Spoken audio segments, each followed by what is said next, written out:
Hi friends, இன்றைக்கி நாங்கள் நெய் சோறு செய்ய போகிறோம். அதுக்கு பல்லாரி 2 பல்லாரி வெட்டி வச்சுருக்கேன். தக்காளி, பச்சை மிளகாய், பட்டாணி, கேரட், பீன்ஸ், உருளைக்கிழங்கு எடுத்து வச்சுருக்கேன். புதினா, மல்லிச்செடி, பட்டை, சோம்பு தாளிக்கிறதுக்கு இஞ்சி பூண்டு பேஸ்ட்டு. வாங்க இப்போ குக்கரில் எண்ணெய் ஊற்றிருக்கேன். இந்த பட்டை கிராம்பு போட்டு தாளித்து விடுவோம். இப்போ இந்த எண்ணெய் கூடயே கொஞ்சமாக நெய் ஊற்றி இது சேர்த்துக்கிடுவோம். பட்டை சோம்பு தாளிச்சோடனே வெங்காயம் போட்டு வதக்கிட்டு இருக்கேன். இப்போ தக்காளி, காய்கறி எல்லாத்தையும் போட்டு வதக்கி விடுவோம். காய் நல்லா வதங்கிடுச்சு. இப்போ இஞ்சி பூண்டு பச்சை மிளகாய் அரைச்சி வச்சுருக்கேன். இதை உள்ளே போட்டு நல்லா வதக்கி விடுவோம். இது கூடயே கொத்தமல்லி தலையும் போட்டு வதக்கி விடுவோம். புதினா மல்லியை. காயெல்லாம் நல்லா வதங்கிடுச்சு. இப்போ ஒரு டம்ளருக்கு 2 டம்ளர் தண்ணி ஊற்றிக்கணும். அதை ஊற்றி தண்ணியை நல்லா கொதிக்க விடுவோம்.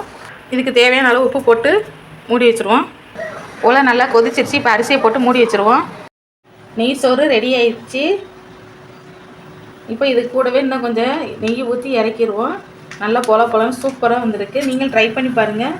சூப்பராக வந்திருக்கு நெய் சோறு. நல்லா பொலன்னு உதிரியாக வந்திருக்கு. நீங்கள் ட்ரை பண்ணி பாருங்கள். இந்த வீடியோ உங்களுக்கு பிடிச்சிருந்தால் லைக் பண்ணுங்கள், ஷேர் பண்ணுங்கள், மறக்காமல் சப்ஸ்கிரைப் பண்ணுங்கள். தேங்க்யூ.